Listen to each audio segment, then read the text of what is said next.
أعوذ بالله من الشيطان الرجيم.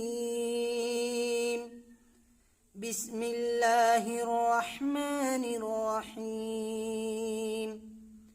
وإذا بدلنا آية مكان آية والله أعلم بما ينزل قالوا إنما أنت مفتر بل أكثرهم لا يعلمون.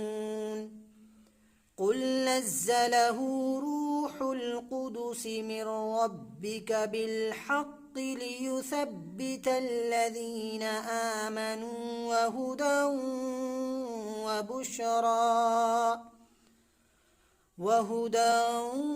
وبشرى للمسلمين. ولقد نعلم أنهم يقولون إنما يعلمه بشر لسان الذي يلحدون إليه أعجمي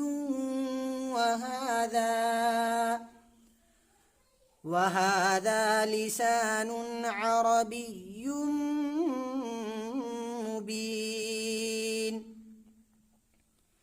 إن الذين لا يؤمنون بآيات الله لا يهديهم الله ولهم عذاب أليم.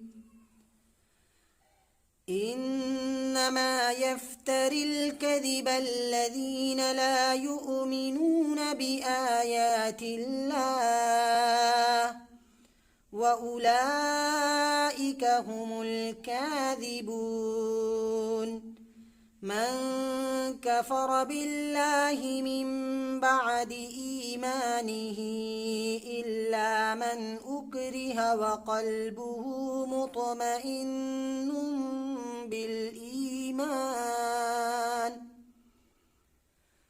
بالإيمان ولكن من شرح بالكفر صدرا فعليهم غضب من الله ولهم عذاب عظيم. ذلك بأنهم استحبوا الحياة الدنيا على الآخرة وأن الله لا يهدي القوم الكافرين. أولئك الذين طبع الله على قلوبهم وسمعهم وأبصارهم وأولئك هم الغافلون. لا جرم أنهم في الآخرة هم الخاسرون. ثم إن ربك للذين هاجروا من بعد ما فتنوا ثم جاهدوا وصبروا إن ربك من بعدها لغفور رحيم. صدق الله العظيم.